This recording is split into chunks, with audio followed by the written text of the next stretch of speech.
shorts. It's in like blink of an eye. It's spring in the south.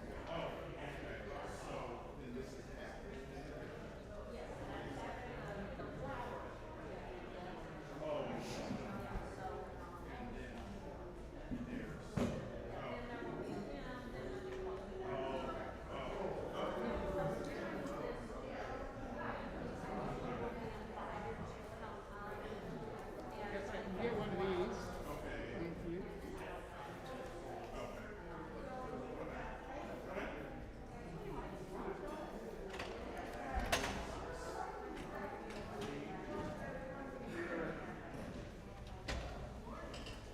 Oh, David, you're working with I was just telling Randy, we've got 3 announcements this morning. We've got quite a few announcements before we're bringing the budget on the next one. So don't want to and I have confirmed that there's at least 2 of these people. I'm not sure who's doing it. How are you doing? It's not me, because I am not prepared to do this. I'm hoping it's someone else that will be doing the rest. Okay, thank you.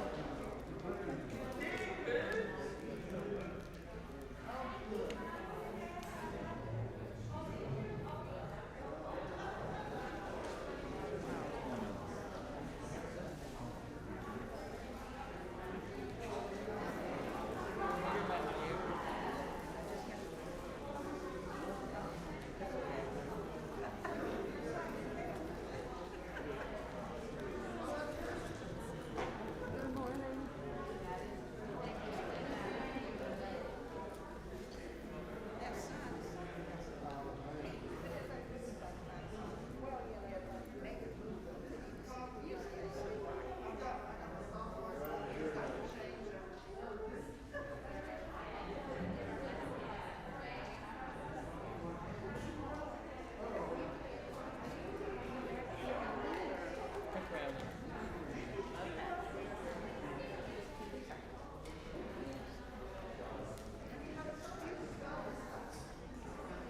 Five-minute warning.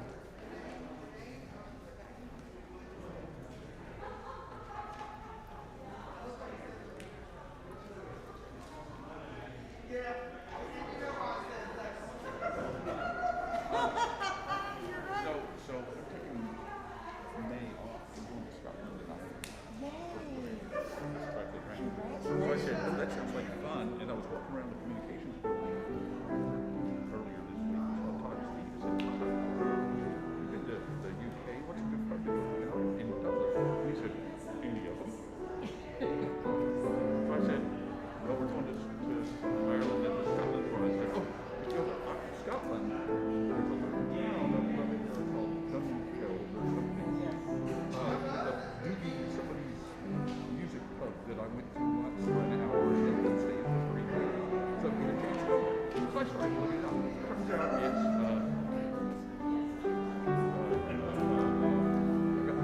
like Spaybank. It is the music pub that inspired the voice from Chicken Reel. So hopefully that's going to go on the agenda.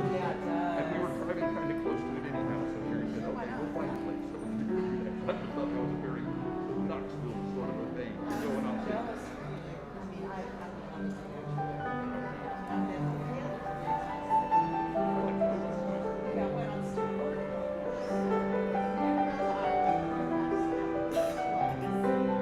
Okay, I've done Wales, I haven't done Ireland, but we took the boys back in 2005 and my mom was away from England and Scotland. Again, visit clubs and stuff there in Edinburgh. Not in the work experience, but Yeah, had yeah. it fill out the whole So, I mean, and this is, in 1985, you walked in that Buice guy, you ever done Yeah. one of those, and it's like, yeah, there you are, hon, okay. By the way, I need to say, just show up dressed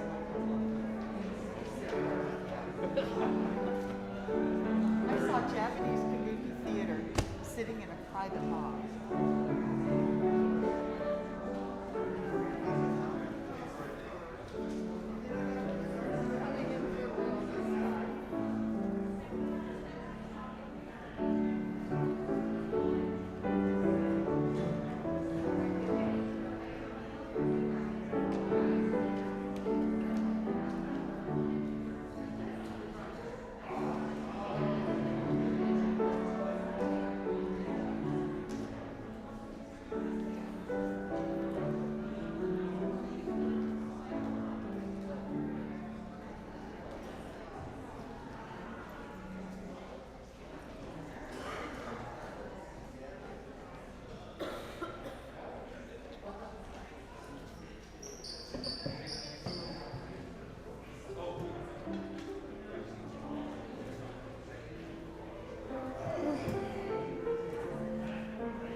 Good morning.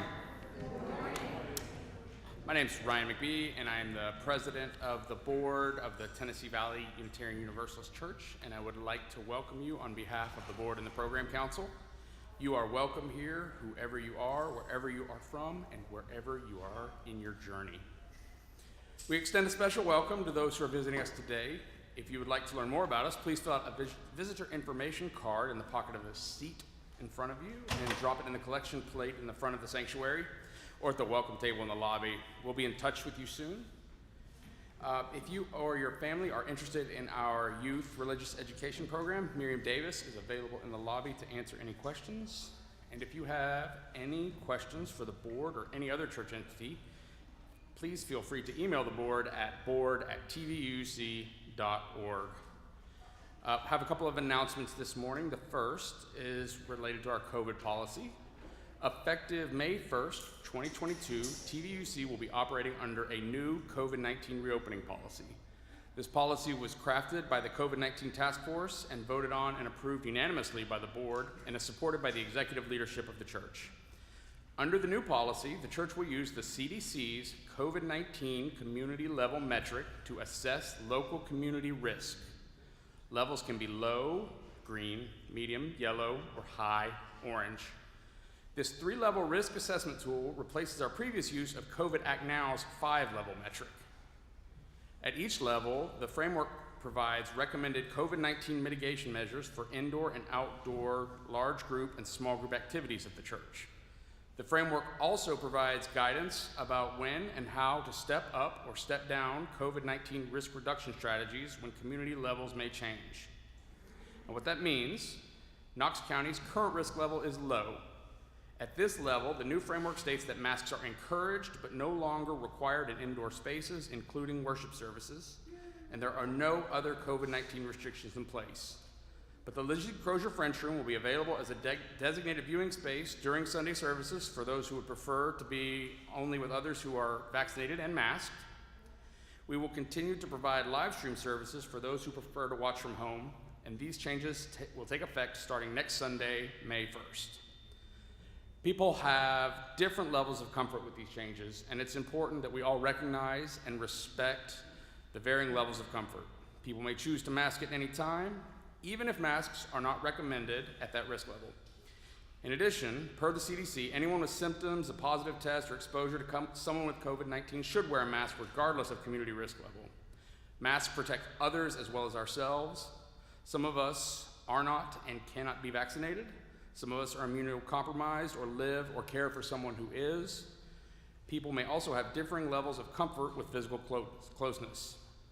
As we move forward together, please remember that we are each other's keepers.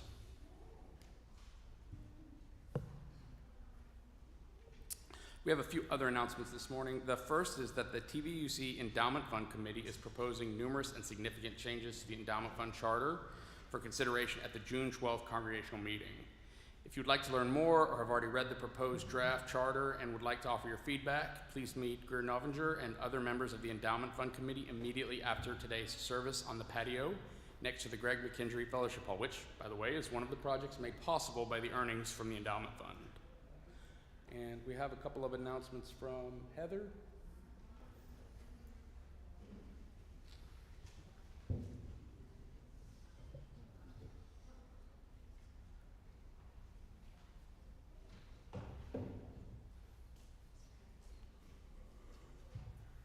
Good morning, everyone. My name is Heather Kistner. My family and I are members here at the church, and I'm also on the board of directors with Ryan, and I'm also the chair this year for the stewardship committee. So as most of you, or hopefully most of you know, our stewardship campaign is still taking place at the moment, and I am here to just thank everyone in advance for your support and for clicking that pledge for going into the 22-23 fiscal year. As most of you also realize, by having your pledge be a part of our ongoing community here at TVUC, we are able to design, divide, and conquer for all of our wishes and dreams at TVUC to actually come to fruition. So by you hitting that pledge button on the website, that allows us to know how much money we have. And then we can carry forth in the new fiscal year. So should you have any questions at all about how to pledge, please do not hesitate to ask me. Also, Taylor Thomas is part of the committee, Ted Jones, Jenna Mashburn, and Denise Coleman. Thank you very much, and enjoy the service.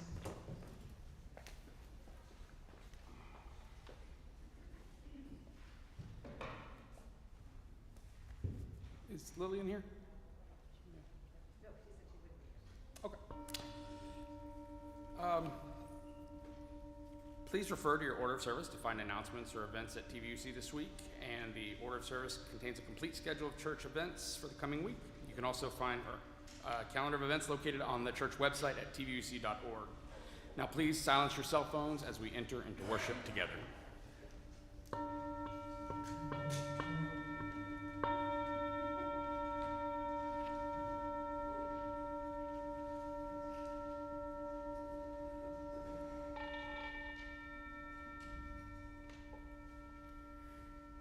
Today's 3 musical meditations are all composed by French composers, and they all deal with flowers. The last one by Leo Delibes is the famous Lakme flower duet, and depicts jasmine and lotus and roses growing on the banks of a river. Bruyere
Our opening words come from the Reverend Tom Lowndes, who used to be minister at Westside. And you can contemplate these flowers as you hear these words. We come in a variety of colors, shapes, and sizes. Some of us grow in bunches. Some of us grow alone. Some of us are cupped inward. And some of us spread ourselves out wide. Some of us are old and dry and tougher than we appear. Some of us are still in bud. Some of us grow to the ground, low to the ground, and some of us stretch toward the sun. Some of us feel like weeds.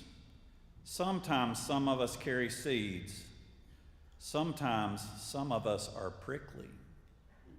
Sometimes some of us smell.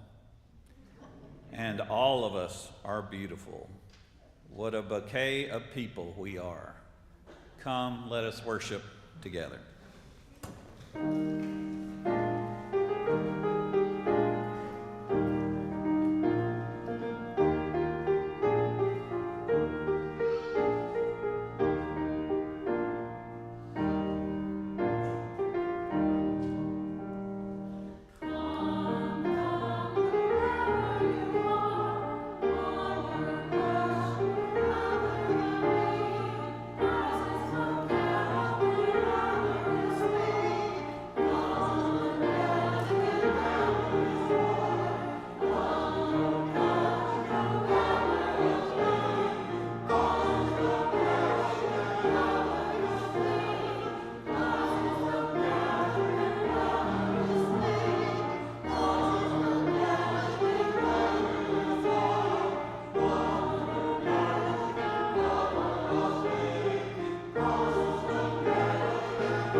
It is so good to be gathered here today, those of us here in the sanctuary, those watching from the Lizzie Crozier French Room or Room A or from home. We are together as one gathered community this morning in all the ways that we gather, and it is good to be here.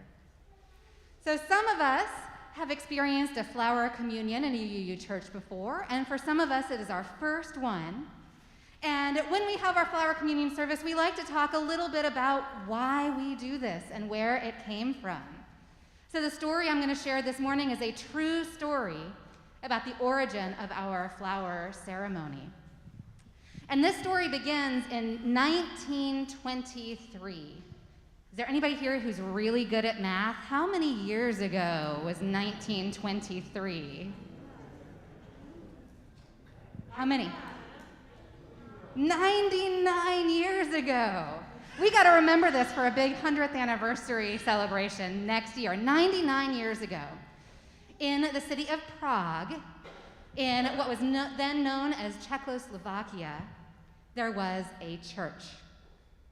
Now, if you look around at our church here, that church in Prague was a lot plainer and simpler than our church.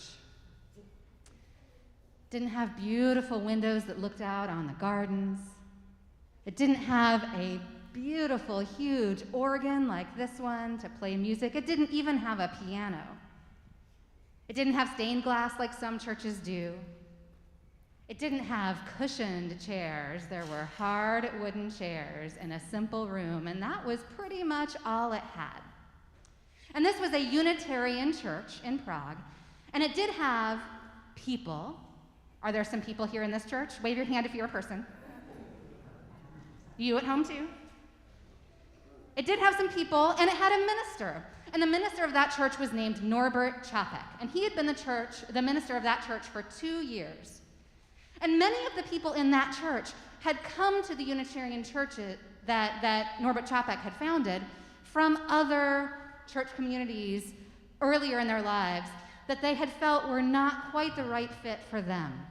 And in fact, many of the people in that congregation at that time really had tried to leave behind some of the rules and rituals of the communities they had been part of before. And so they had no rituals. They had no singing. They had no music. They had no communions. They had no ceremonies. And Norbert Čapek felt that something was missing. It was a warm and wonderful community, but when they came to church on Sunday, Norbert Čapek spoke and shared some words, and then the people talked a little bit maybe afterwards, and then they went home, and that was it. And Norbert Čapek felt that there was value in ritual, but he knew he didn't want to bring back something from other spaces that people were moving away from, and he thought, I wonder what kind of ritual our community could have. And then one day in the late springtime, he was taking a walk outside. Have any of us ever taken a walk outside and noticed something? What's something you might notice in the springtime outside? Yeah, flowers. Yeah, he noticed beautiful, beautiful flowers growing. And something else that he noticed was that every single one of those flowers was different. Some of them were similar to each other. Let's see, I see a few roses here. I see some different azaleas here. They're all azaleas, but I even see some different colors and designs of azaleas here. He noticed that every flower was different, and the other thing he noticed was that every single one of them was beautiful. And so the next Sunday, when people came to church, he told all of them, all right, next week, when we come back, next Sunday, I want everybody to bring a flower with you. Well, a flower or a budding branch or even a twig, bring one with you. And the people said, well, what color do you want? What kind? What should I bring? And he said, oh, you choose. Whichever one you like, you bring that. And so the next Sunday, the people came. And he had vases arranged, and when the people came, they put all the flowers in the vases. And then in the service, Norbert Chapek consecrated the flowers, and that's a way of saying he blessed them for the community with some special words. And he talked about how each of the flowers was unique and beautiful. And when we put them all together, they become a bouquet that is even more beautiful than any one kind of flower alone. And that isn't it wonderful, the diversity we have in our community, and that each one of us is an important part of making the bouquet. And that was the very first, what he called Flower Festival in 1923. I believe it was on June 4th, 1923. And that is now celebrated in many Unitarian Universalist churches all over the world. Now, in those days, they celebrated the Flower Festival in that church in Prague for a number of years. And Norbert Chapek's wife was named Maya Chapek.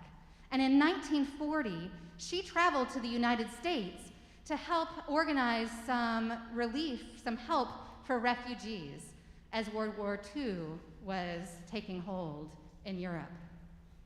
And while she was there, the Nazis invaded Czechoslovakia and she was not able to return home. The next year, she actually is the one, it was Maya who introduced the Flower Festival to the Unitarian Universalist Church, the Unitarian Church in those days, in Cambridge, Massachusetts. And Norbert Chapek, in Czechoslovakia, during this time, despite warnings from his friends, refused to stop preaching about the inherent worth and beauty of every person, and refused to stop his humanitarian work.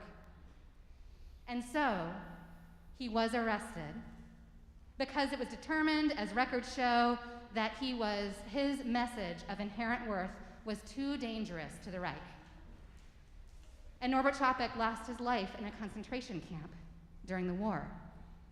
But his memory has come forward.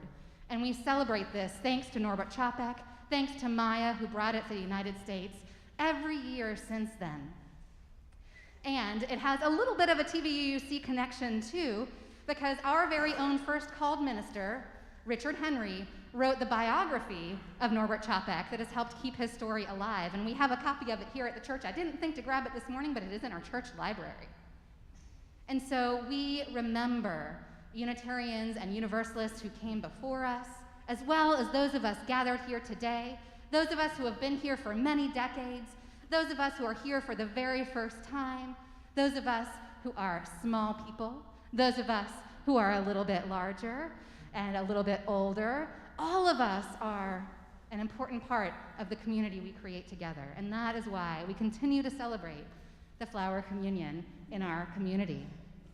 And we are going to head out. Those who are going to be part of our religious education spaces today, our youth focus that is open to middle school and high school, and our RE space, our reflection room for this morning that is open to all ages. We're going to head out, and I'm going to take one of these vases with me so that it is some of the flowers we have gathered this morning. We're going to do a flower communion ritual as part of our RE space this morning. just as those who stay in the sanctuary will be taking part in it a little bit later. So thank you all so much.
Joy. One more time. Joy. For the flowers have the gift of language. Speak, flowers, speak. Why do you not say nothing? The flowers have the gift of language. In the meadow, they speak of freedom, creating patterns wild and free as no gardener could match. In the forest, they nestle snug carpets under the leaf and branch, making a rug of such softness. At end tip of branches, they cling briefly before bursting into fruit sweet to taste. Flowers, can you not speak joy to our sadness and hope to our fear? Can you not say how it is with you that you color the darkest corner? The flowers have the gift of language. At the occasion of birth, they are buds bursting At the ceremony of love, they unite two lovers in beauty. At the occasion of death, they remind us how lovely is life. Oh, would that you had a voice, silent messengers of hope. Would that you could tell us how you feel. Arrayed in such beauty, the flowers have the gift of language. In the dark death of a death camp, they speak the light of life. In the face of cruelty, they speak courage.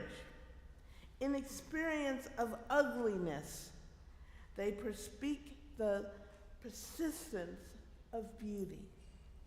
Speak, messenger, speak, for we would hear your message. Speak, messenger, speak, for we need to hear what you say. For the flowers have the gift of language. They transport the human voice on winds of beauty. They lift the melody of song to our ears. They paint through the eye and hand of the artist. Their fragrance binds us to sweet-smelling earth. May the blessing of the flowers be upon you.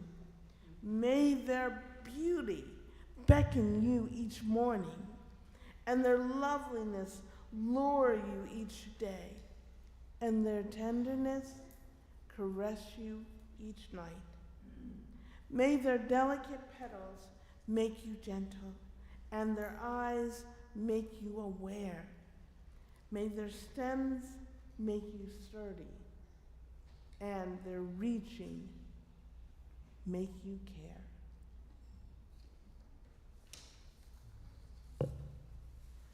There are joys that I like to share of people who are feeling better, of people moving, of congratulations to people changing their lives and having transitions. And I also bring you prayers of concern for people who are overcoming an operation, who are struggling to get their strength back, and who are healing. All of these people are people of our family, our community. And so, let us remember them and hold them in our hearts, in our minds, our prayers, our meditations. Let us remember. Can you join me in a moment of silence?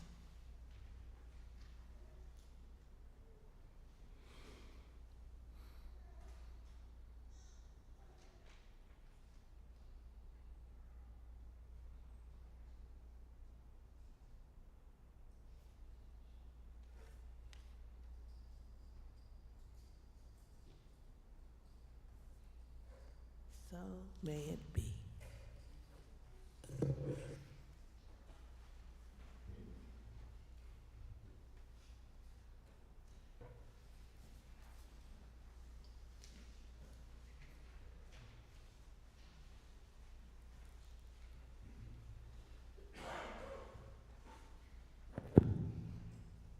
Good morning. Thank you for joining us today at TVUC.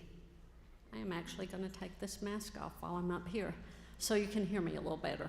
My name is Claudia Presley, and I am the Director of Administration here. Today is a designated offering Sunday. What that means is that 100% of any contribution that you make today that is not designated as a pledge goes to our organization for today, which is Justice Knox. In a few minutes, you're going to hear from Polly Murphy, and she's going to tell you what they do and kind of how they do that. My job right now, though, is to tell you how to give. So if you are in the sanctuary this morning with us, there are baskets at either end of the chancel railing.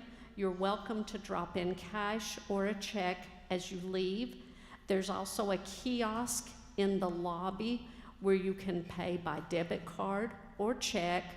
You can also, if you're in the building or online, you can go to our text messaging and text the number 73256 TVUUC and the amount that you would like to give.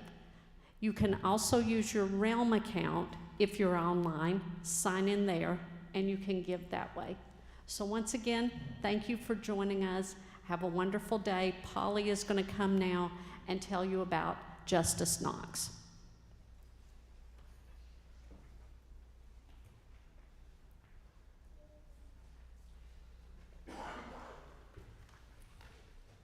Hi, everyone. As you may know, TVUC is now a member of Knoxville's social and economic justice organization, Justice Knox. This year, we are one of 19 congregations who organize together. And this year, the issues are gun violence, disparities in education in our schools, and the need for equity in our public transportation. TVUC members have been strong this first year working on these issues and showing up, but we need your help. So here is a chance for us to give a quick shout out for one of the most important meetings and gatherings Justice Knox has all year. Next Monday, May 2nd, from 7 to 8:30 at the World's Fair Amphitheater. We will call action from community officials who will be there to implement solutions to our asks at this Nehemiah action. Last year, over 1,200 people were at the amphitheater or on Zoom. This year, we need TVUC people there. Please come, bring friends, and look for our sign and sit with us. If you'd like to carpool from TVUC, see me after church. This information is in the newsletter, and I will also add it to the listserv today with my telephone number on it. There will be mask-wearing areas in the amphitheater. So please give generously today. We do have a financial obligation as a member congregation. Social and economic justice is such an integral part of our church's beliefs. If we want change, we need to show up. Thank you. There are some flyers on this right outside as you walk out, and you can also read about it in our media. Thank you so much.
Jesus once said, "Consider the lilies of the field, how they neither toil nor spin, yet Solomon in all of his glory was never dressed as beautifully as one of these."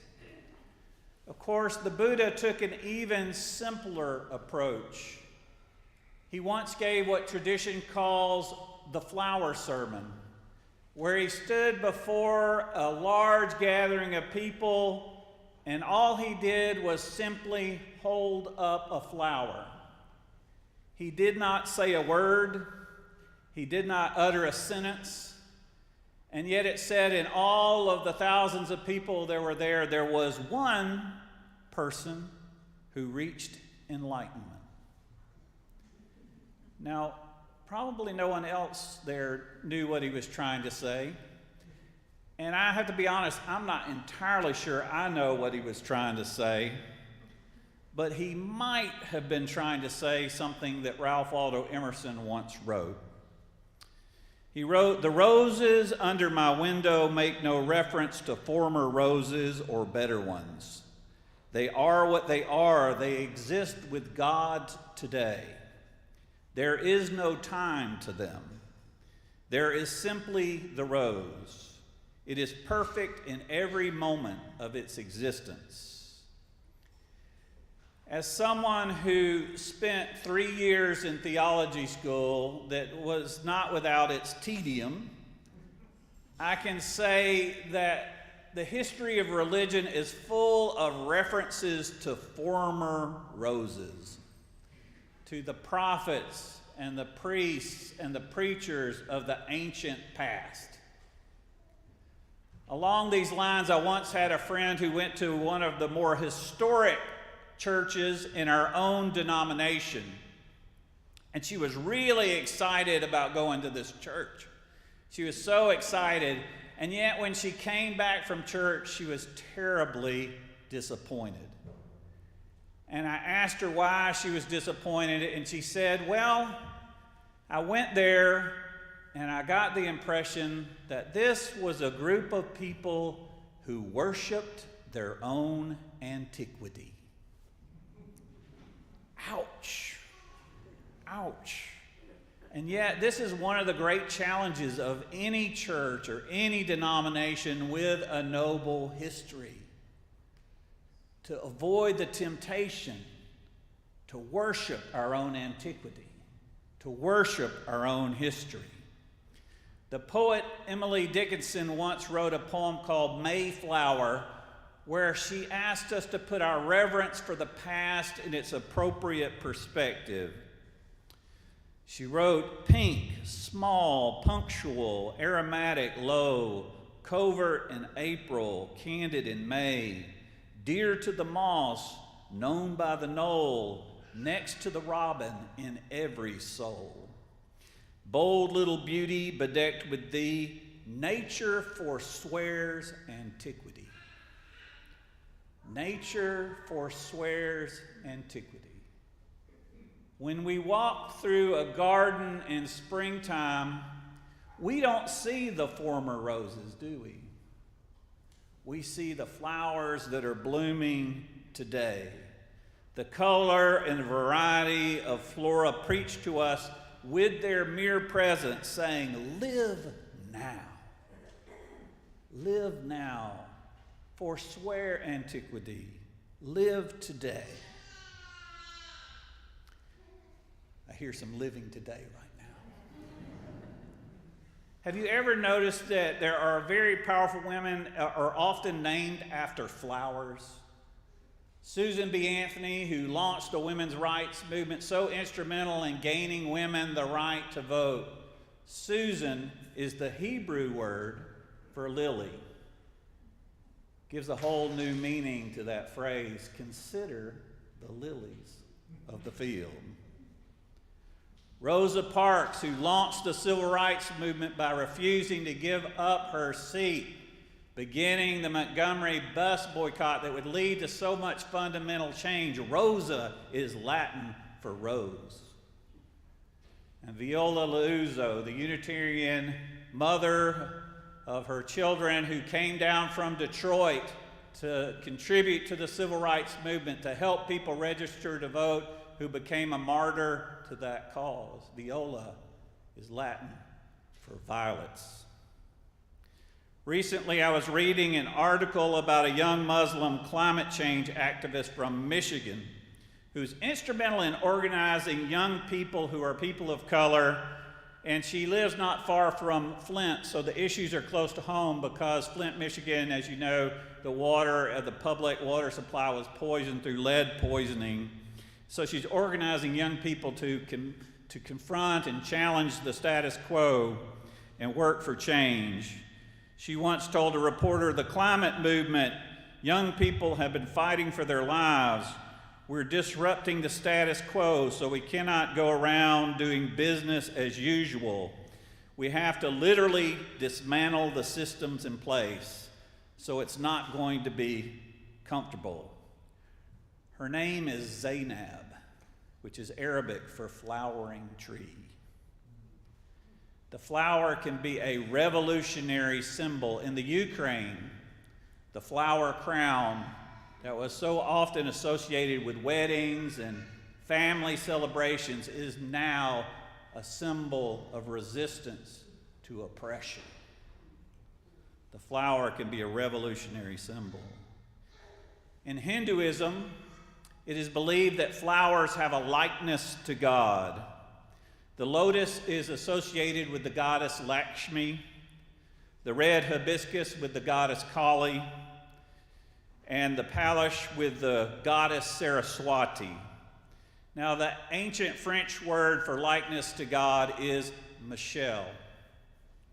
And Michel Pfeffer was a young adult who was absolutely instrumental in getting our environmental concerns. We have always had environmental concerns, hosted the Sierra Club for decades and decades. Always been concerned, but she wanted to organize it in a more systemic way.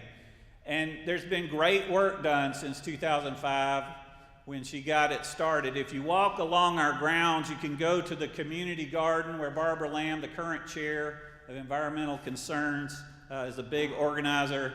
It's an outdoor classroom for all of us to learn more about our relationship with the earth, but also to feed the hungry in our community. And you can walk by the compost bins, where I know Bob Grimmick said, "I'll join this church when you get a compost pile." You know, compost bins say something of our commitment to the earth. And you go up on the hill and you can see the solar panels that are on top of our roof. That was a lot of heavy lifting, a lot of hard work to make that happen. Come into the building and you'll see the recycling containers everywhere around the building.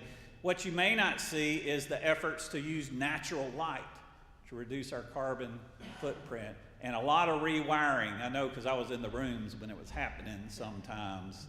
A lot of rewiring, a lot of thought to light bulbs, giving a whole new meaning to how many Unitarians does it take to change a light bulb. A lot of work. After this service, I invite you to join the Environmental Concerns Committee in the Lizzie Crozier French, where there'll be a conversation not only about the noble past of what we've done, but talking about the future and what we might do. In Hinduism, our relationship to the earth is often described as the dance of Shiva, the dance of creation destruction. And the Native Americans remind us the challenge is to walk in balance so that the destruction never overtakes the work of creation, the work of creation. Now, David and I weren't intentionally aligned today, but he chose all this music from French composers. And the moment that really gave me the reflection to do this sermon was when I was in France and I was at a garden show. And I was walking through a garden, and I must have gone through it backwards because I got the explanation last, you know. So I walked through it, and there were lots of red flowers. I couldn't help but notice how many red flowers there were. And when I got to the front, there was a sign that described the exhibit. The name of the exhibit was Le Pouvoir de Sorcière, the power of witches. Well, that got my attention. And so I decided to read the description. And let me just tell you, in France, even the gardeners are philosophers, because it was a philosophical explanation. And here's my translation. Women were known as healers and benevolent mediators between humankind and nature before they were demonized as witches. This demonization of the feminine has led to a way of living that is destructive of both flora and fauna. The flowers in this garden have medicinal properties and can be used to heal people, calling us back to a more benevolent relationship with nature, making good use of the power of flowers. The midi red flowers symbolizes the power of women's blood. That's why all those red flowers were there. Kind of gives a whole new meaning to the song. There is power, power, wonder-working power in the blood. Feminist theologians could take that and change a few words, have a new anthem. In the Canary Islands, there is a flower known as Marguerite Daisy. And in Unitarian Universalism, we have a spiritual ancestor known as Margaret Fuller, who presaged the 20th century slogan, "Women's rights are human rights," and the spectrum of gender identity when she wrote, "There is no wholly masculine man, no purely feminine woman." And as Mark Mahundra will tell you, the word witches is not reserved for women. The word is meant for anybody who is willing to be a healer, anyone who's willing to do a mediating role between humanity and nature, who's willing to work to see all things flourish. In the 1960s, there was a lot of use of that phrase, flower power. And one of the powers of flowers is their medicinal quality. Rose petals can be eaten in salads and are an excellent source of vitamin C. And rose hips can be placed in teas to soothe a sore throat. St. John's wort is a flowering herb that can serve as a mild antidepressant. Jasmine can be used to improve digestion and to treat stomach problems. Hyssop can improve rheumatism and arthritis. Violets can be turned into a syrup for respiratory problems. Lavender can be used to treat insomnia. I could go on and on. The power of flowers. Throughout history, powerful women, healers, and revolutionary leaders have been named after flowers. In 1912, labor activist Rose Schneiderman gave a speech that inspired a new labor song, Bread and Roses, a song that we will sing after this sermon. And in that speech, he said, "What the woman who labors wants is the right to live, not simply exist. To live and not simply to exist. The right to life and the sun and music.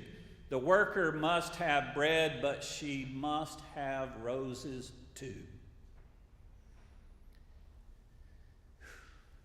Last week, I helped a family grieve the loss of their mother in a graveside service on a very steep Appalachian hill, mourning losses together, returning her body to the earth from whence it came. And as I drove away from that graveside and the grief of that moment, I couldn't help but notice, where a lot of people might not observe, a group of tulips, not unlike those on our altar. A group of tulips that were blooming where not many people could see them, but I was transfixed by them. And for a moment, as I looked at them, I could think of nothing else. I was not in the grief of the past or the journey home in the future, but in the present moment, experiencing a solitary flower communion. Now, when we lose someone we love, words are not enough. And when we're grieving and we're heartbroken, Words are not enough. So sometimes what we need most is a flower sermon. The Buddha gave the flower sermon centuries ago.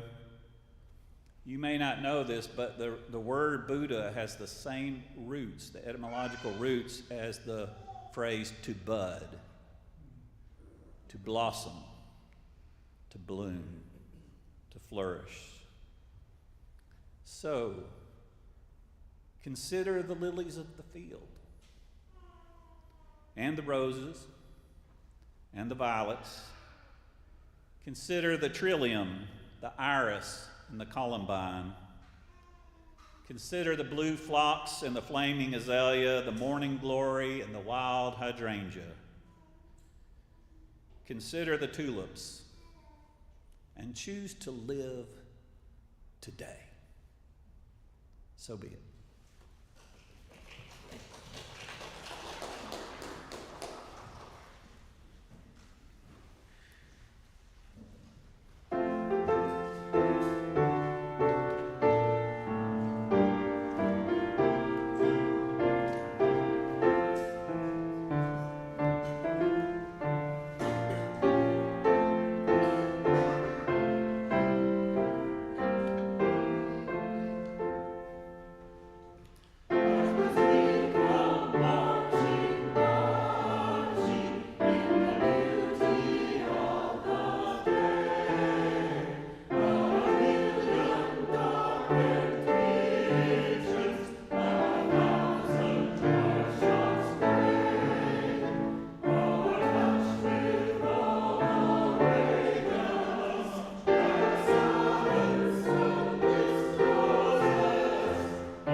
Good morning.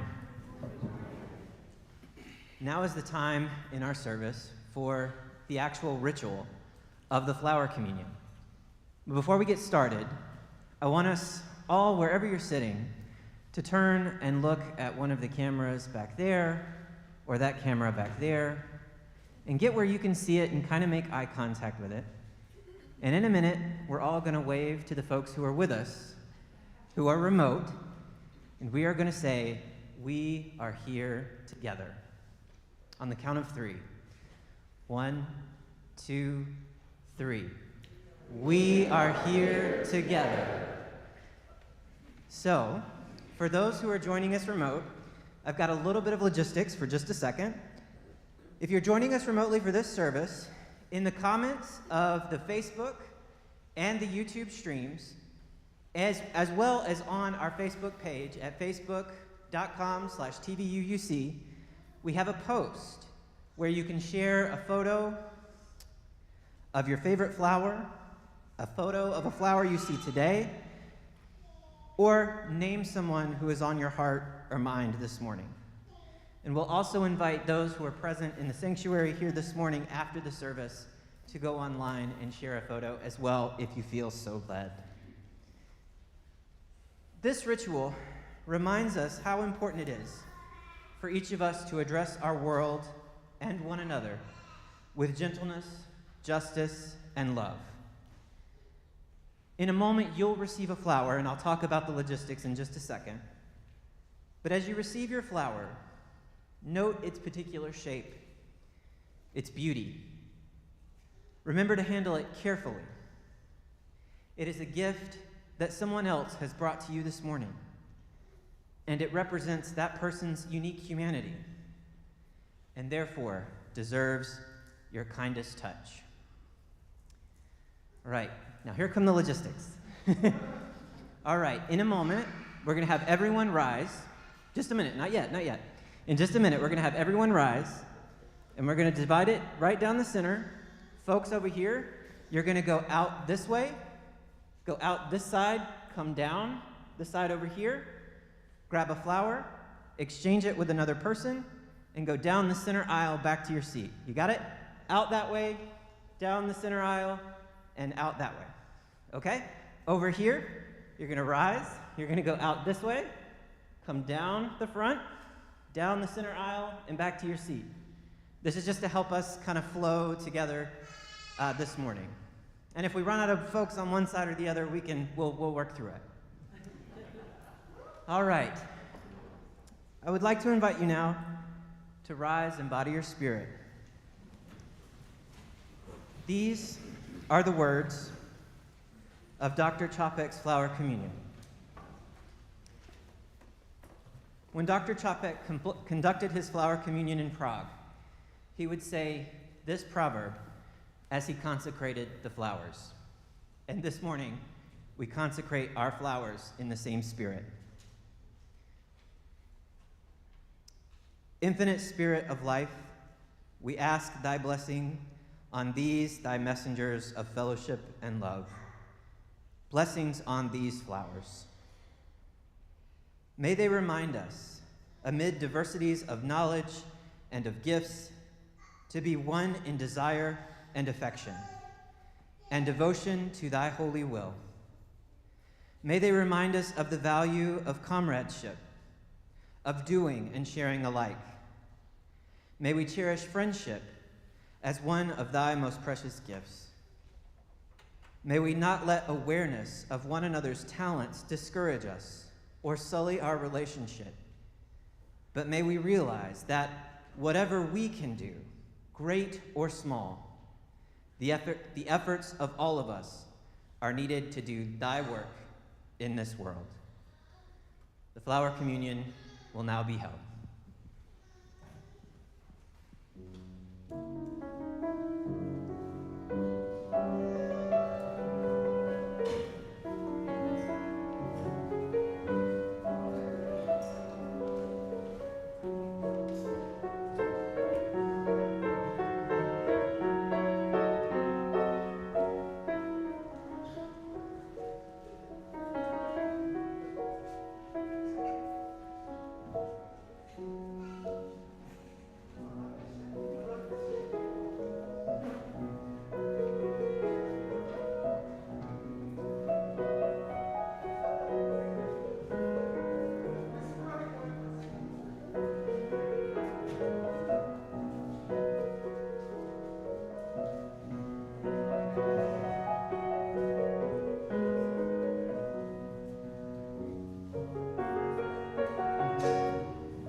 Let me ask, did everybody who wished to receive a flower receive one? Is there anybody who doesn't have a flower who would like one? We've got one. Yes, absolutely.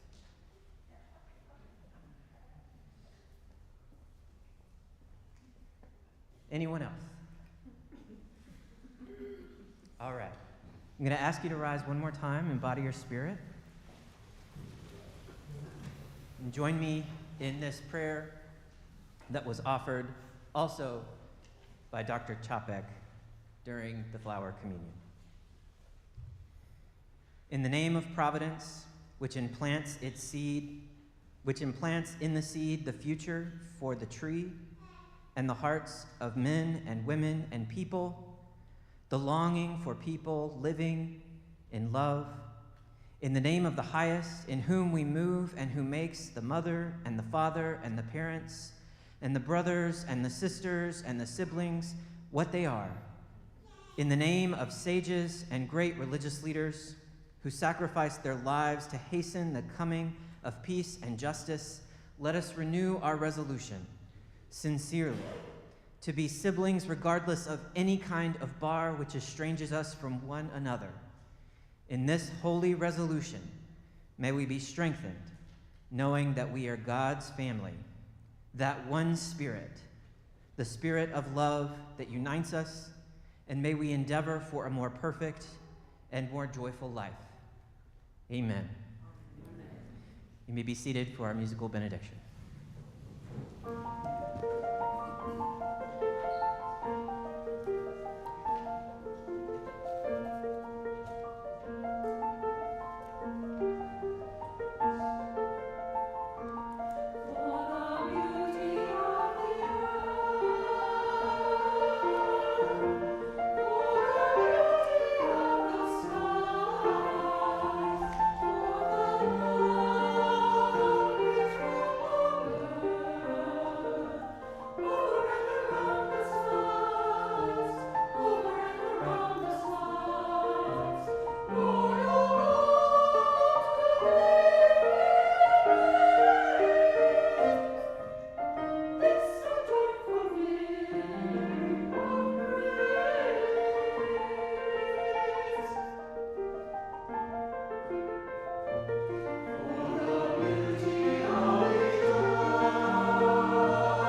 If you're watching online, and we invite you to come to our virtual coffee hour. If you're here, we invite you to meet and greet after the service. I'll be outside, and also come to the Environmental Concerns Forum to learn more about the work of the church.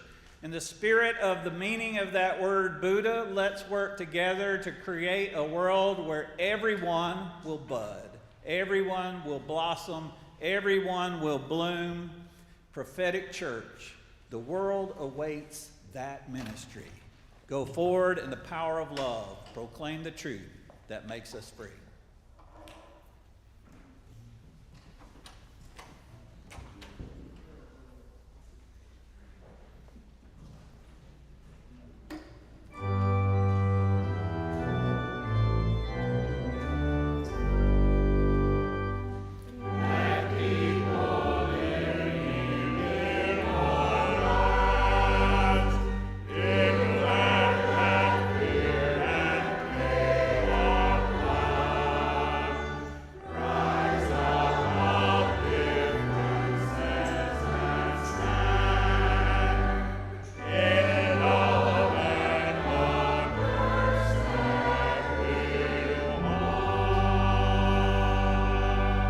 As our last act of worship, I invite you to greet your neighbor. Also, if you want some more flowers, take them all.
It was quick. It worked really well. I assumed they were part of the start moving.